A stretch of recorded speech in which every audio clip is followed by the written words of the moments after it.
Hello, flute friends, and welcome. Thank you for joining us today. I'm Matthew Allison, host of the Facebook community Solo of the Month, and I'm honored to be joined today by Angela Massey.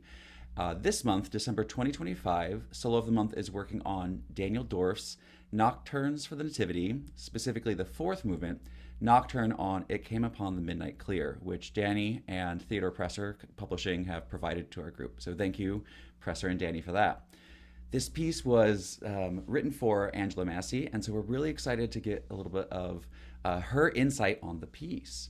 Angela teaches at the Florida Gulf Coast University in Fort Myers, Florida, and does a lot of playing in chamber works and has had pieces written for her by Daniel Dorff, our friend Beef Tink, and a number of other great composers. So welcome, Angela. Thank you for having me. Of course. Can you tell us a little bit more about yourself? Sure. As you said, I'm in Fort Myers, Florida, and I do a lot of recitals throughout the year. As a soloist and with my ensemble, with the Australis Chamber Ensemble.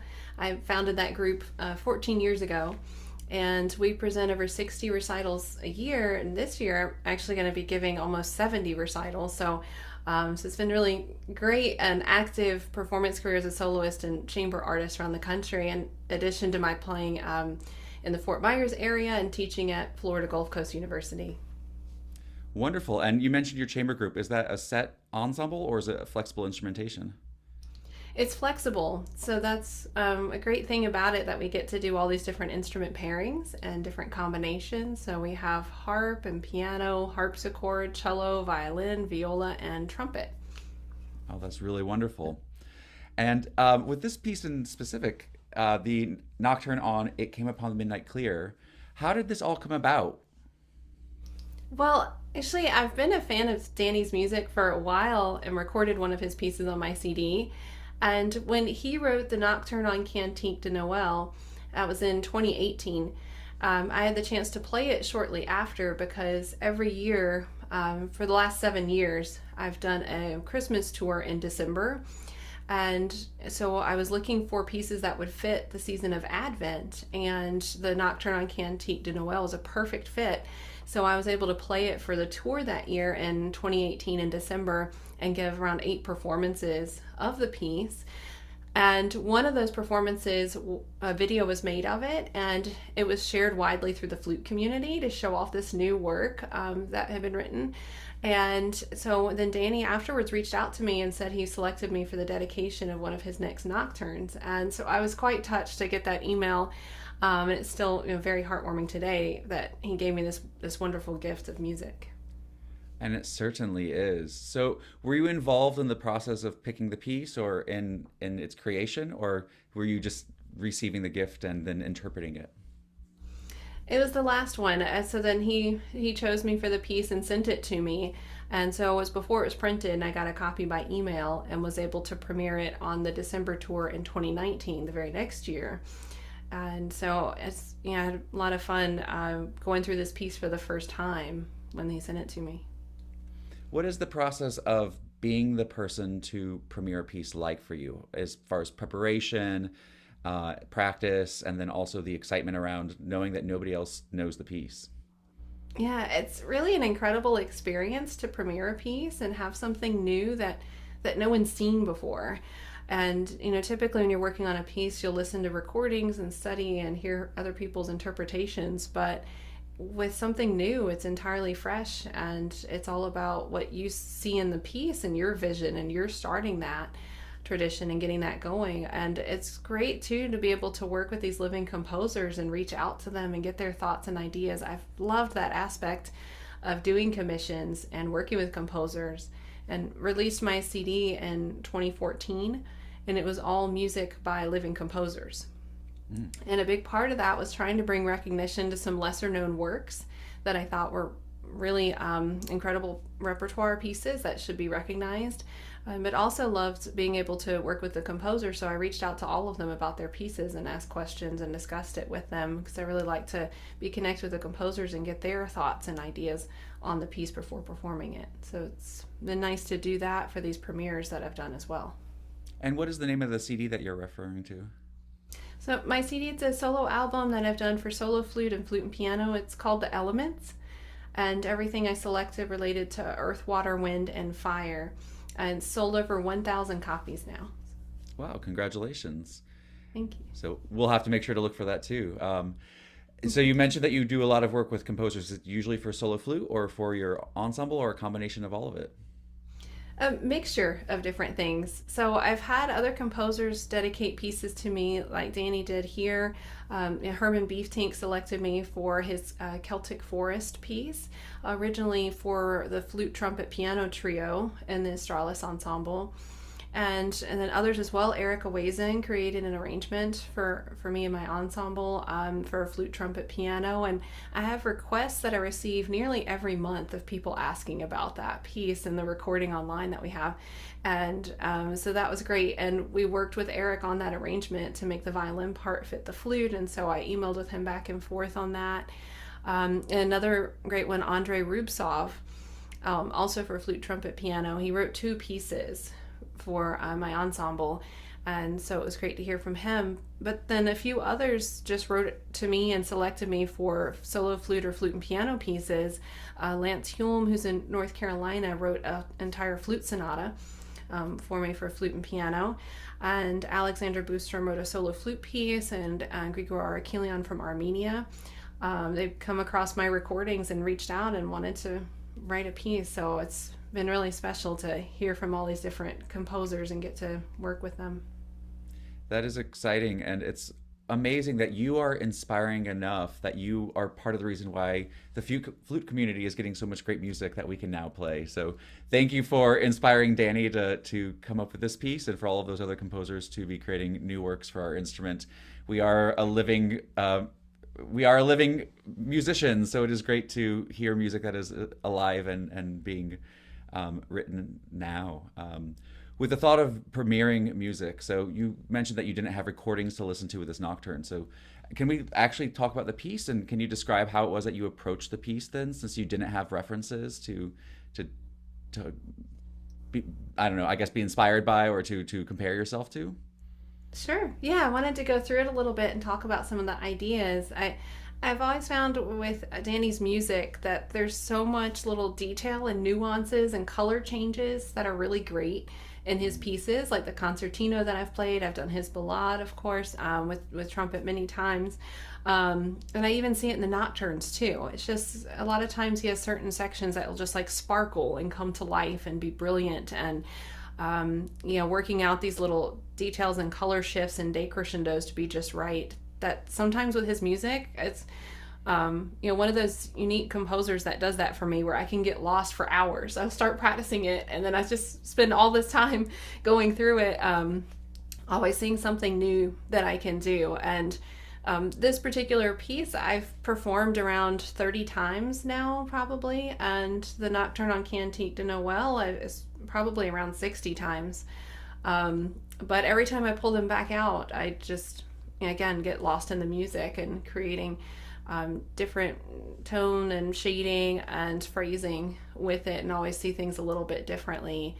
And just yesterday, pulling it out again to prepare for talking with all of you today, that I was revisiting it, and the same thing, time just passed quickly as I was sitting there working through the piece and going through it again. I love it every time I pull it out. And a quick little aside, so she mentioned Nocturne on Cantique de Noël. There are 4 pieces in the entire collection, and also including the Nocturne on O Bambino and Nocturne on Silent Night. So again, Presser provided It Came Upon the Midnight Clear to the group as a gift to our group, but those of you who are in the group playing the one piece and enjoying it, you might consider getting the full publication published by Presser to get all 4 of those. They are all really great. And also like to remind everybody that if you use code Allison 2025, it'll probably be Allison 2026 pretty soon, since we're at the end of the year. You'll get 10% off sheet music at Flute World. So you can put that in your cart and get a little discount for it too. So, all right, back to you describing how you approach this piece. Sure, yes.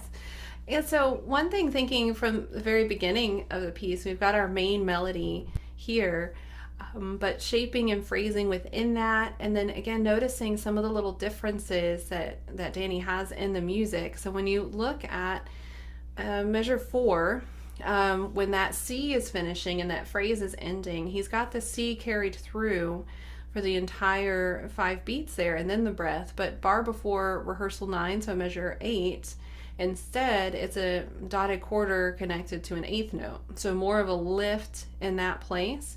And the same in measure 12, that the note's not quite as long and there's an 8th rest there. And I find the idea with that, having that extra space, creating more deliberation and energy to the next entrance, especially for the subito forte at rehearsal 9. Whereas the first time it's more connected and continuous. And you really do want to do a nice decrescendo there before going on, and you can breathe, but I like to think of the breath being quick and not breaking it up too much, whereas a measure 8 and the other place that I mentioned in 12 can have a little bit more lift and then place on the next pickup and a little bit more emphasis. I love that you're pointing that out. We can consider our breathing as part of our expressive elements too, where the breath does interrupt a phrase or does not interrupt a phrase. So if in measure 1, 2, 3, in measure 4, then you're using a breath just quickly and not interrupting the phrase. But in measure 8, you're letting the decrescendo and the lift of the breath help create space and separation for a more impactful forte that follows. Mm-hmm. Yes. That's really deep. Thank you. Yeah. Well, I like to find the different characters within the piece. So that's what I'm saying with his music, that I sit there and look and I notice something little like that. I'm like, oh, well, that would give more emphasis to the pickup into 9 and emphasize that subito forte a bit more and make it more dramatic too. And I feel like it's a different character at that point. So wanting to bring out that contrast there. Great. Yeah. Did you want to play through it some with me today? I mean, I could demonstrate a little bit. Sure, I'd love to hear it.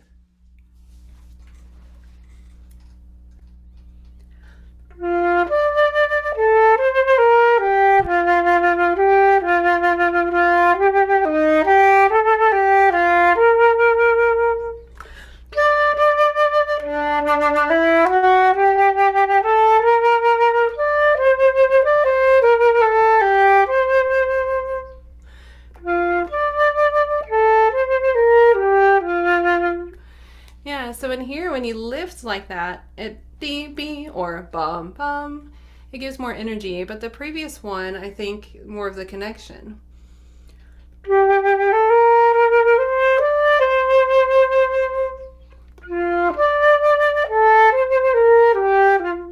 So there, I just took a quick nose breath, which I like to use too, to try and get a sip of air without really causing too much break, if possible, if you're comfortable with that.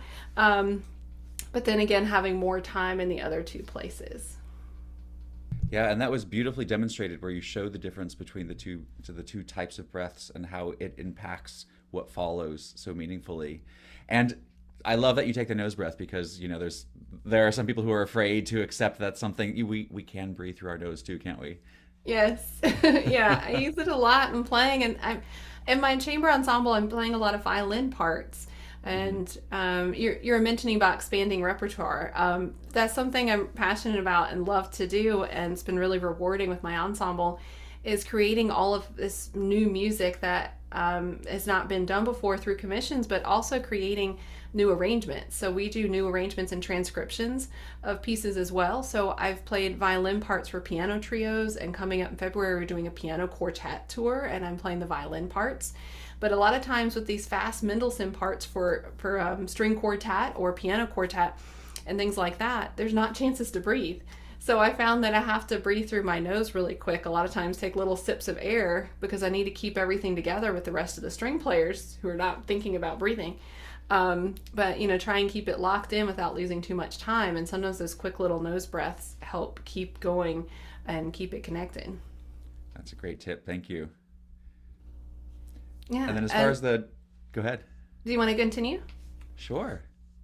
Through a little bit more of the piece here. Another thought I had was doing a lot with the ritardando before rehearsal 18. So like 16 and 17, thinking about that ritardando there, because that one's a molto ritardando, whereas later it's poco rit. So a lot of times I hear other people doing a lot of the ritardando like in measure 39, but not as much in 17. and 17's a molto ritardando. So I feel like that could be a little bit more and even start a bit earlier to give more time for that change. I love to be very dramatic in that measure too, because it's also a little hidden gem, a little hidden joke in there, where it's a reference to another holiday tune. So, were you about to demonstrate that? No, go ahead. Tell you talk about it. I want to hear. Well, we'll see if the when we play it, we'll see if the listener can notices that it's a different tune there for just one measure. Yeah, yeah, it's a nice moment where you hear that coming in. And then you slow down, and I like to think of how I'm pacing out the vibrato in this section to fit with that ritardando. I don't know how many of you have thought about your vibrato speed and how you work with that in this piece, but in general, I think of the vibrato being in about a pattern of 6 for each dotted quarter. So that would make 4 pulses for the quarters. And I always think it's really good to get an idea of what your vibrato speed is going to be when you're working on a piece. And so here, when you think of those 2 8s, you would normally have then 2 pulses of vibrato on each. But I like to slow down so much so it's 3 on each and da da da da da da. And that thinking of that pacing can help with the phrasing and the tempo and the decrescendo, I feel like, to center in on that vibrato and how you're using that there. So I'll go ahead and start just a little bit before that.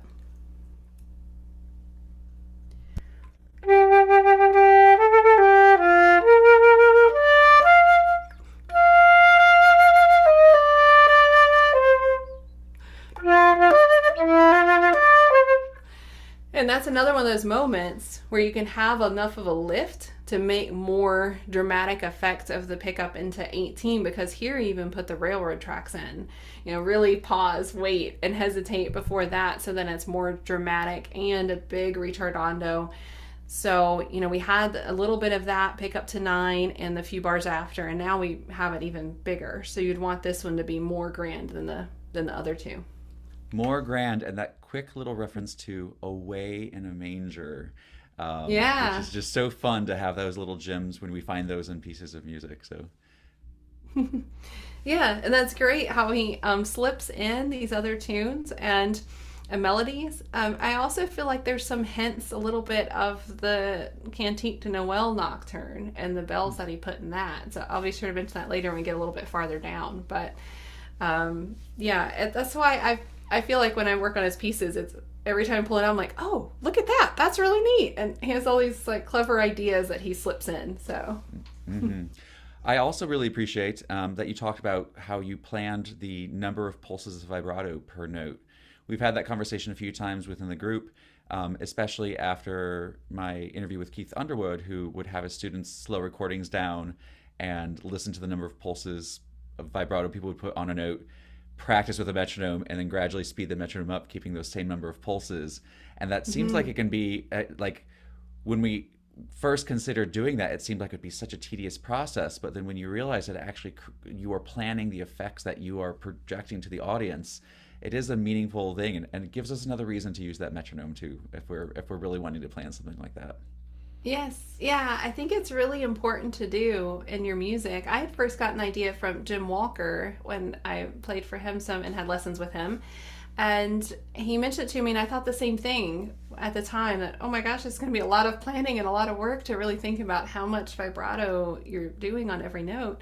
But now, after a little bit of time, it just becomes natural. And I think it is very important to do, because quite often people have vibrato that's too fast or too slow and it doesn't fit the piece. It can really help with your interpretation and phrasing, and then use the faster speed when you get to more dramatic section. And just putting some time to think about that and reflect on it is very good to be doing. So yeah, I have all my students always tell me what their vibrato speed is for the piece, and making sure they've thought about it and have somewhat of a plan in place of what they're doing with that. Yeah, if we use vibrato as an expressive element, then it's not just an on and off switch. It can have some character and nuance to it too. So you mentioned oftentimes you'll use a faster vibrato in louder or more intense sections. I feel like that's kind of about what's going to happen in this 18 section with this subito forte. Do you think of your vibrato here, and can you tell us a little bit about this next section? Yeah, so going on, I like to emphasize the change into the E naturals. I think there's repeated E natural here coming throughout, which is a nice color and contrast from the E flat that we had before. And so I try and bring those out and put vibrato on those too to make them stand out a little bit more with a little bit of a crescendo into them, and then decrescendo away, to give that emphasis to those notes. But I do like using vibrato that way. If you have a calm, still passage, lighter, more shallow vibrato, and then something more dramatic and faster like we have here, then speeding up the vibrato with the tempo change too. So I can show that a little bit about the changes into the E naturals.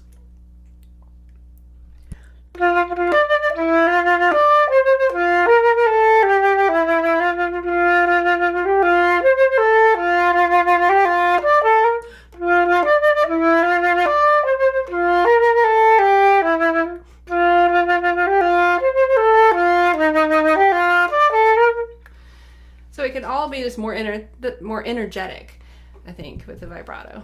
Yeah, it had a lot of energy and life in the sound itself. That was really, really a wonderful contrast in the section too, to give it more energy. And the drawing into the E natural, so that large of a descending leap. Our group has a lot of players of many, many different levels. Do you have any suggestions of how we can feel confident in doing a descending leap to that E natural? Yeah, I mean, those get to be challenging. You have the D to the E natural. You also have one in 42 with the E into the low C, that one's much more challenging there. So you want to think about changing with your embouchure to reach those bottom notes. So you have to quickly think of dropping with the jaw to open up and reach that bottom note, so you've got your air secure down into the low register. Because if your air is in too high of a position, you're not going to be at the right angle for those low notes to speak well. So you have to think about having the air more into the flute for your low register. But another thing that I really like to think of as well is vocalizing. I don't know if you've gotten into that in the group, but that's a great concept too. Yes, we throughout the couple of years that we've been in this group, we've had a few times where we talk about practicing with singing the lines and singing and playing lines. And I know that Nick recently posted a video about practicing while singing and playing. When you're talking about vocalizing, are you meaning sing and play? Or sorry, my dog is having a little dream right now. Hey, buddy. Are you thinking sing and play or singing the line, or are you just imagining what it would be like to sing? Well, a little bit of all of those. So I do practice singing and playing at the same time. I do exercises for that. So every day in my warm-up, I do an exercise for that. And I do this with my students as well at FGCU. The Reichert exercise number 2 is great for that, and some of the Trevor Y as well, to actually practice doing some moving interval changes and, thirds or scales and thirds while singing and playing at the same time. And that really helps connect what we should be doing internally and with the voice when we're playing the flute. And then when you're playing music, getting that same kind of feeling when you're playing through repertoire without the singing and playing then. I mean, you can sing and play through your music. I do that often, where I'll sing and play through a passage and then play without. And that really helps with the sound. But then when I'm playing without the doing it at the same time, then I really focus on the idea of being a singer and singing through the melody line. And love that idea that comes from Julius Baker about singing through the flute, and the flute being an extension of the voice. And that was something I heard from my teachers studying with Jeannie Baxtresser, Alberto Almarza, that they really talked about singing through the instrument. And that's something I really like to do when I'm playing. And I often hear that from audiences too when I'm performing, that they feel like I'm really singing through the instrument or making the flute sing. And that's what we want to do. And that incorporating the voice into those changes and singing through that change when you move low can help with reaching those bottom notes a little bit better. Great, thank you. Yeah, so I want to try moving on. What I wanted to mention the next section was about now the subito piano. So we had the subito forte before, and then now the subito piano. And what I like to do that helps to bring more emphasis to it is actually slow down just a little bit before. Now, it's not printed, so I feel like a lot of us, when we go through school training or playing in our own practice, we want to follow the details exactly. But from my experience of working with composers, when I mention ideas to them, they're all very excited to hear what the performers think and what they like. And to leave small details like that sometimes open up to the performer and each person's own interpretation. And Danny's especially like that when I was asking about this. And he said, oh, if you want to do that, then all for it. And so then I like to slow down a little bit there to then bring out the piano a bit more, and then also think of playing stronger right before so that the piano is more contrasting. But trying to change the color and make that a sweeter moment when you get to that piano is really nice there. So go and play through that for a moment.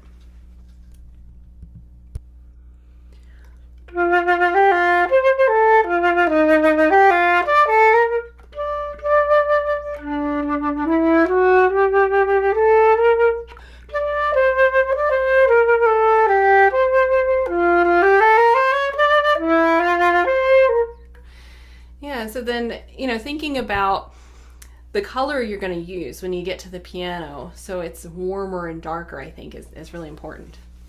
Yeah, and that sounded really like it gave it like a sudden haunting effect too, to back off dynamics so much. And these dynamics are essentially the opposite of what he presented at the first time we heard this melody. So the opening 16 measures or so, it's kind of soft, loud, and then softer. And here it's louder, soft, louder. So it's also great when we have a familiar tune and there's repetition in the tune already, even though there's variation based on the notes. He created additional variation by making those dynamics backward too. So when we get to focus on that, we get to really enhance that point of interest for the listener to notice that it's similar but very different yet. Right, exactly. I love finding sudden piano drops like that and then trying to really bring them out, and it catches your audience's attention really fast. And then in Cantique de Noël, if anyone starts working on that one, I love that one too. I really bring out one of the pianos in there, and it's not marked subito, but I like to do more, and audiences just love that. And afterwards, I've had so many people mention like, oh, that moment when you got super soft, it was just so magical, and everyone was just locked in on what you're doing. So think about that when you're playing, like try and make it really special so it catches the attention of the audience, and their mind may be wandering thinking about dinner or something else, and then all of a sudden you drop down and get really soft, then it gets them back in and hearing what you're doing and grabs their attention. And I also appreciate that you mentioned keeping the energy or even imagining increasing the energy right before the subito piano. So anytime we see the sub, the SUE period, the subito, we probably should think whatever the opposite of what's going to happen is should be happening just before. So if we're going to be suddenly soft, then just before we should really think about continuing to be strong and forte. Or if we're going to be suddenly loud, then really keeping it piano and not hinting at the crescendo and letting it be a true surprise then. Yes, yeah, not do too much decrescendo before, which I think is tempting because you're finishing the phrase to breathe.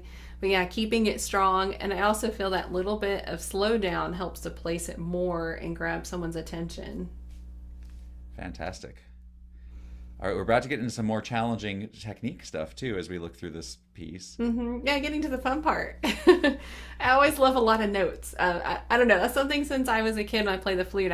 I wanted the challenge to have something that would have more notes and be technical. But I love the slow lyrical things now too. As a professional performer, but I don't know. It's fun to play something technical and challenging, and always be improving on what you can do. And yeah, and that's really neat about this section. We get this Piemonte, and there's all these notes happening, and they're jumping around, and you're trying to bring out the upper melody at the same time, which is great.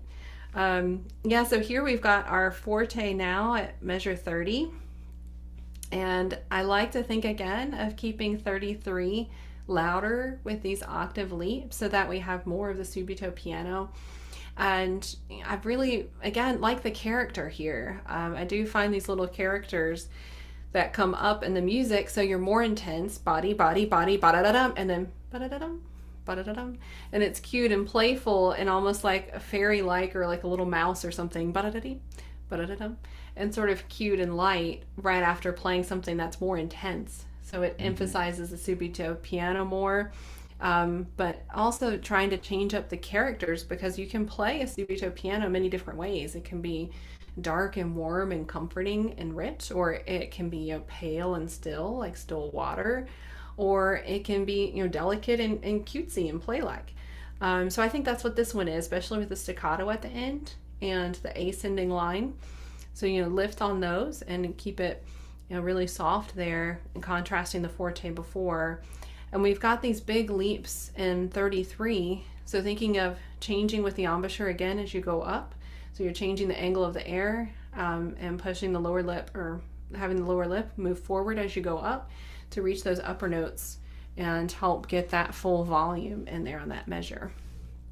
So I'll go ahead and start now, just before that.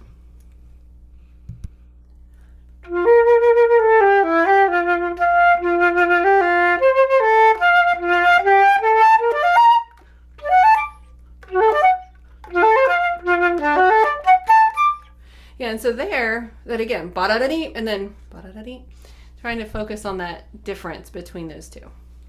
Yeah, and it begins to add that sparkle that we're going to find in the spumante section too, the little bubbly effervescence. It also just made me like, it sounds clear that you play with a harp very often, because I could imagine those harp strokes too, just glistening up in the higher strings where they could create those arpeggios beautifully. So delicate playing, and still just with a little bit of like ring at your lifts on those staccato notes too.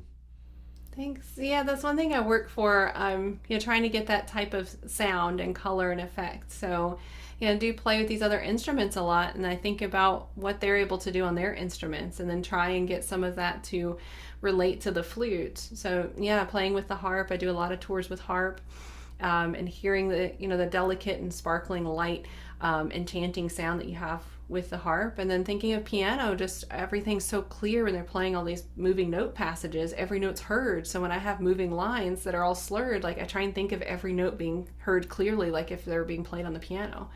Or, thinking of playing a violin and string players, that direction that they play with through a phrase, like where are you leading, where are you going, and usually the connection and nice follow through that you have on the string instruments. I imagine that string instrument in 33 also, with like the being near the frog for the lower note, and then moving toward the tip for the going. So yeah, exactly. So trying ascending octaves, giving a little bit of grit or depth to those lower notes. Yes, giving more energy and grit. I like that there. Yeah, making it sound more like a violin for sure. And then right after that, sounding like a harp instead. So that's great. Yeah, and then again, I do find there's a lot of moments in here where it's very light and energetic and delicate, which makes me think of Mendelssohn. And I believe Danny was mentioning about the connection with Mendelssohn with this piece as well. And when we think of Mendelssohn as flute players, we think of the Midsummer Night's Dream Scherzo and his Fourth Symphony, and all this light, quick articulation. So I think, you hear little glimpses of that in this writing. So like at 36, that seems like a sort of Mendelssohn-like section to me. So, all right, so it here seems like we've arrived at the place that we're all excited to hear some more tips and advice and on this section at 36.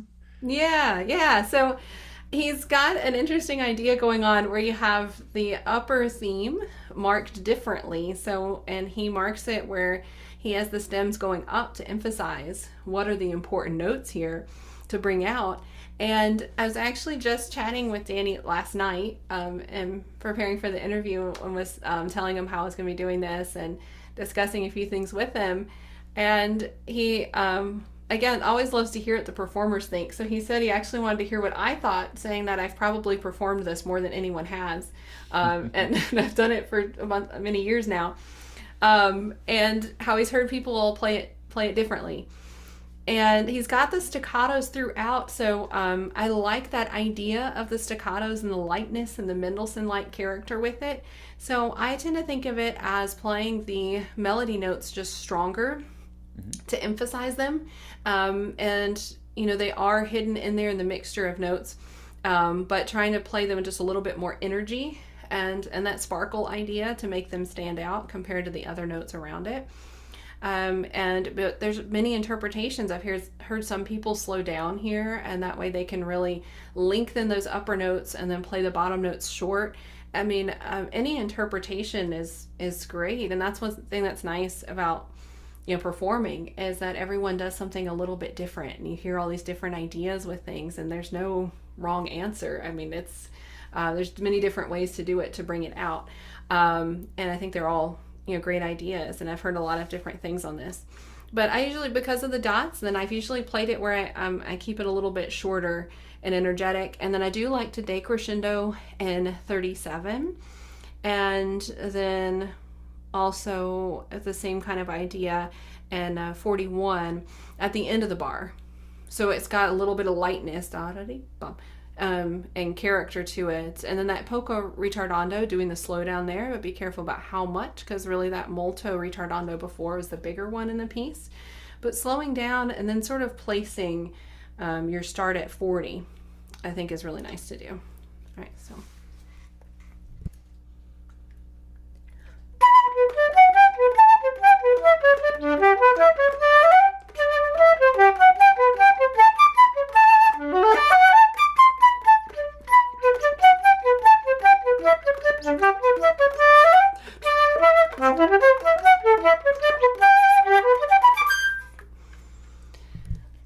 So beautiful. I feel like, thank you.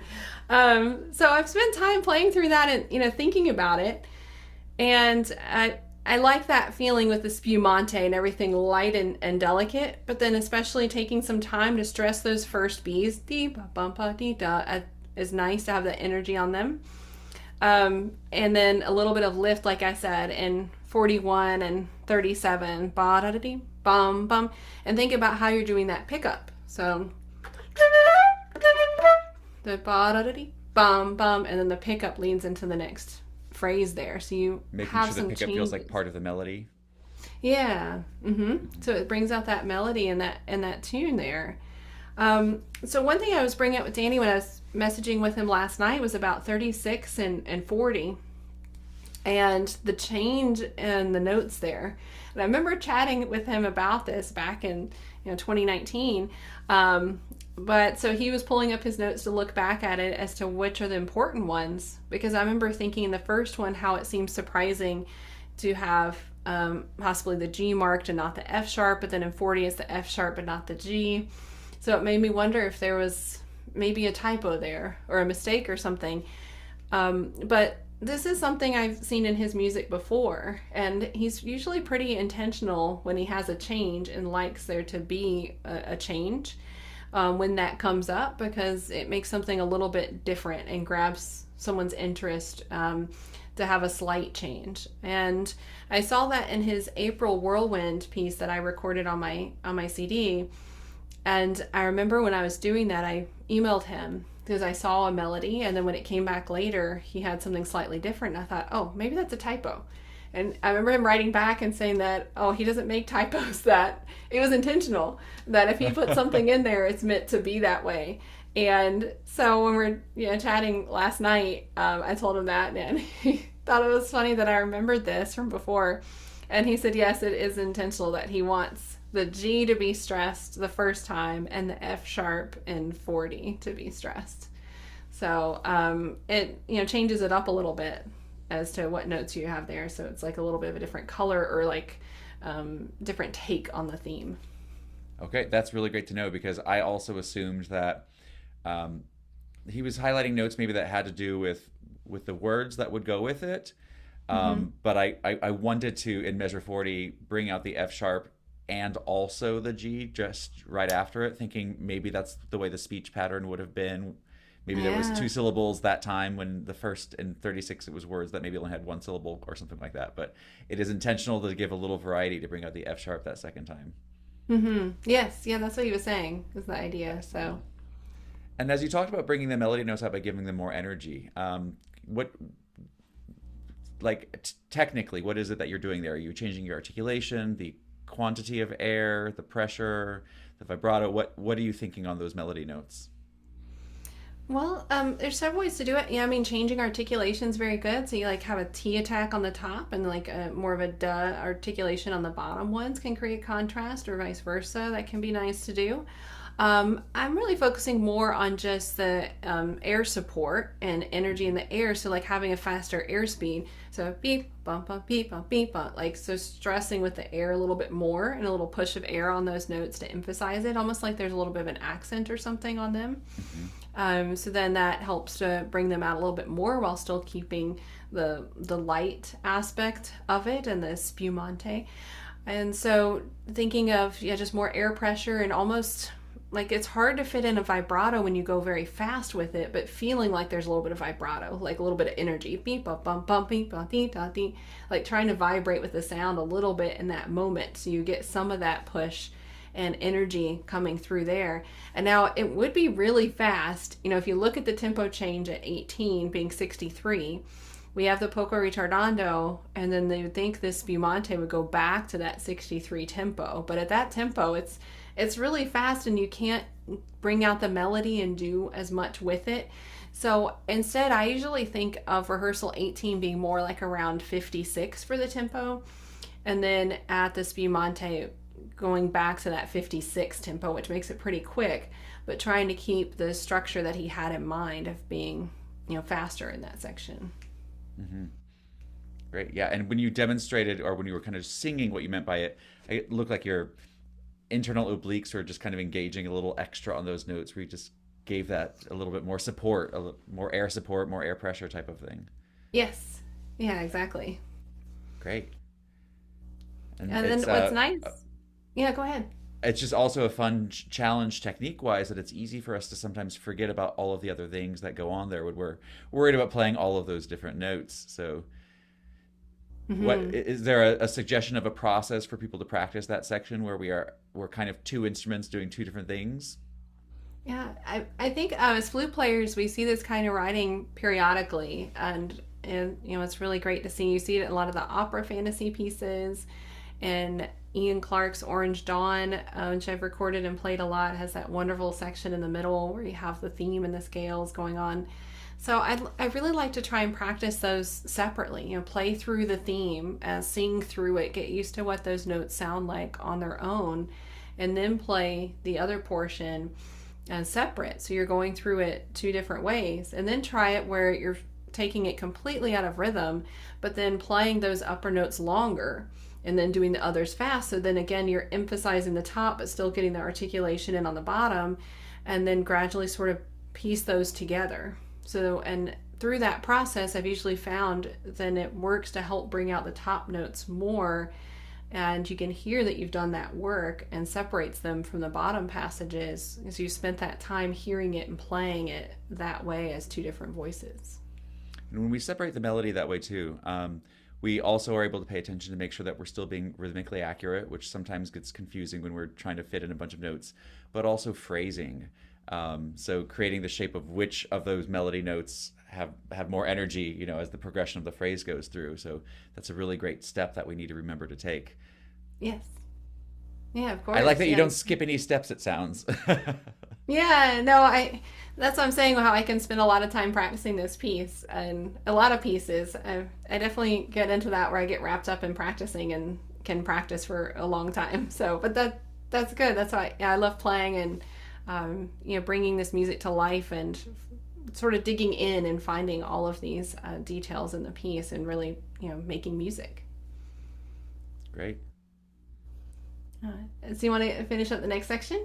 Yeah, let's hear what your thoughts on it. So here, getting into 44, I do like to do a lot of decrescendo in 43. It's hard because you're going high, but you work on that slowly. You can also do some of the G's attacked softly, practicing a soft attack on the high G to get comfortable with that. And I like to think of the first G, beginning the measure, as being stronger, and to help give more contrast in that decrescendo. So sort of feel supported, or like you have weight on that first G, and then decrescendo and try and get the high G really soft. And then that will give more contrast to the forte, subito forte right after. And this one is, great. It's really rich and singing and beautiful, cantabile, it's singing. And if anything, I feel like at this point we could possibly start to slow down a little bit to get into the ending, because it's like cantabile like we had at the beginning. So sort of going back to that 50 tempo that we had before, so easing down into that, relaxing a little bit, and really singing through the instrument. That idea of, singing and playing at the same time, but then, thinking about opening up in the throat and letting the sound resonate when you get here, and make it a nice, beautiful moment. Think it's for a moment like you're an opera singer, but you're getting your voice out there through the flute. So.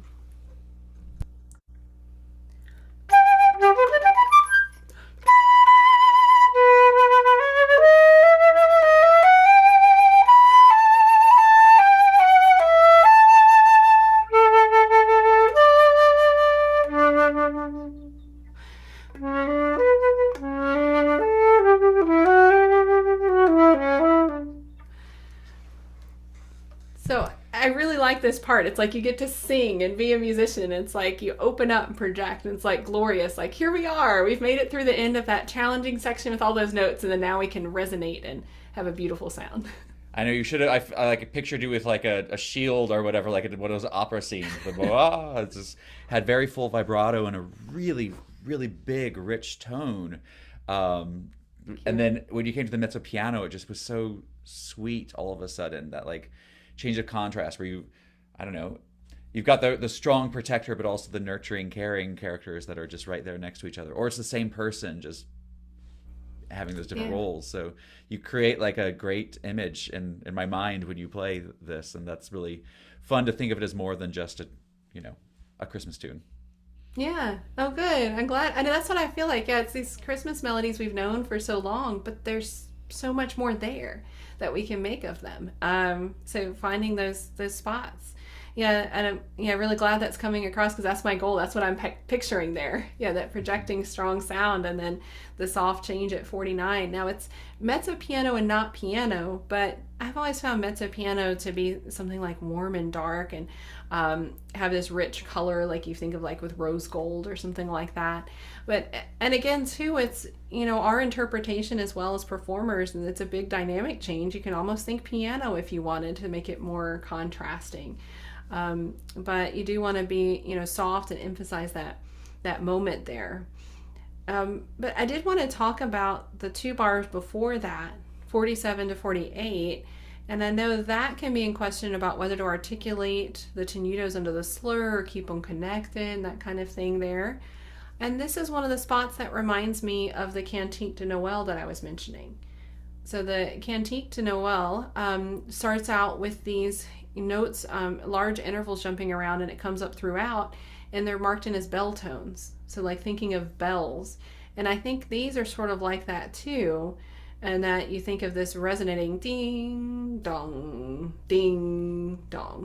and we've got that happening there.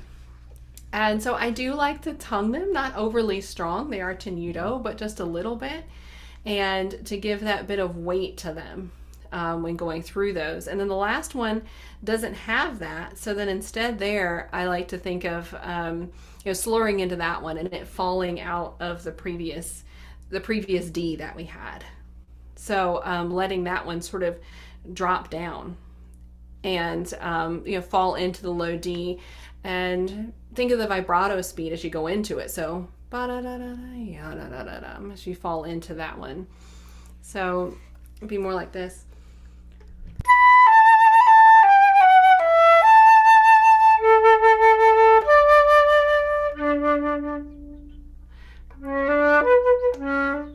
So thinking,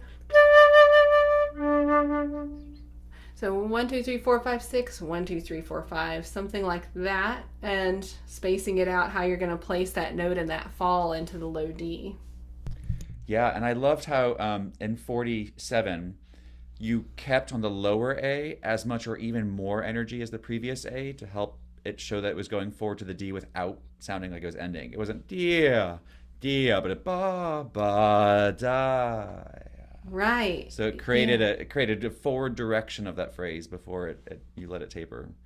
Yeah, the bottom A is important and rich, and not the end of the phrase yet. Yeah, you have to keep that going, and that's, I think, doing the articulation on it helps keep that happening, and have that strength to it and foundation before you drop down to that last D. All right. Now, before we move on to the next section, I just have to ask the question that is going to create fear for a lot of us. When you have so much power in your forte cantabile at 44 and then so much sweetness in your soft 49, what are you thinking with intonation? Mm-hmm. How are you keeping that sounding so wonderful, and what can we do to practice to do that too? Yeah, that's always a challenge on the flute when we get soft in the low register that it wants to go flat. But I think it's important to keep the support and direction of the air up. So when you're doing your pianos, don't necessarily focus in on the idea of using less air. It's more about putting less into the flute, like playing with a smaller aperture so that there's less air going into the instrument. But you still have enough drive and direction behind it to keep it supported so it doesn't go flat. Because if you focus too much on using less air and put out less air in your playing, then it's going to get weak and broken and unstable, and it's also going to get flat because there's not enough air there behind the sound. So you do have to think about playing through it and the notes a little bit more, especially these lower notes, which will naturally want to go softer. If you play them a little stronger, that will help to keep the pitch up there too. Great, thank you. Yeah, so the last section then, thinking of the mezzo piano is important. I like to lean into the C sharps a little bit as well. And then, think about your breathing in here so you don't lose too much time with the breath in 50 or 52. Sometimes it's good to breathe in both places really quick, just so that you're not taking too long of a breath at one time. So at 52, if you only breathe there, I think it's very easy to take too long of a breath, but that's the ending of the phrase of the melody. So we don't want too much time in the breath there. So I like to try and keep it short and possibly breathe in both so you don't take too much time for a single breath in that section. And then after that, you need to think of 53 being softer than what you did at 49. So you have to be soft at 49, but make sure that 53 gets even softer, but without getting too soft, because you still have to do that jump at the end. Right. So you have to make sure that your bottom G is stronger and then can go somewhere with the upper G. And I think some people may be tempted to articulate the top G, but it's important to slur it as printed. I think it's a nice effect to have that strength on the bottom G and slur up into the top one. It makes it, nice ending there. I wish that were one of our harmonic notes, because my imagination just wants to imagine that like a violin touch harmonic on that G, but it is one of our true notes. So it's a little bit harder to get that style there. So I love how you brought up the C sharps. The C sharps in 49 are kind of reminiscent to the E natural leading tones up in 18, and great to bring out, and probably approaching it with the same thought of driving the air to the lower note in that descending leap there as well. Mm-hmm. Yeah, aiming for the C sharps, playing them out a little bit more for sure. Yeah, and the ending, I like the idea about it being like a violinist. Again, you hear violinists do that, and it's great when they're playing low register and just go up to the top note, and it's so soft and sweet. And so I think it's good as flute players to try our best to hear that sound in our ears and try our best to do something similar. And that's sort of what he's looking for here, I feel like. But I think one thing that can help with it is thinking about your vibrato again and your vibrato speed. So I like to think of the vibrato in 5 at this point. I feel like vibrato in 5 has a nice spin to it, more so than 6 pulses, and it fits in well. So if you think 1 2 3 4 5 1 2 3 4 5 1 2 3 4 5 dum, and that can sort of help you space out that decrescendo, I think, and give you a good timing on that and get a better feel for that change and that slur that you have there. And so I'll try back at 49.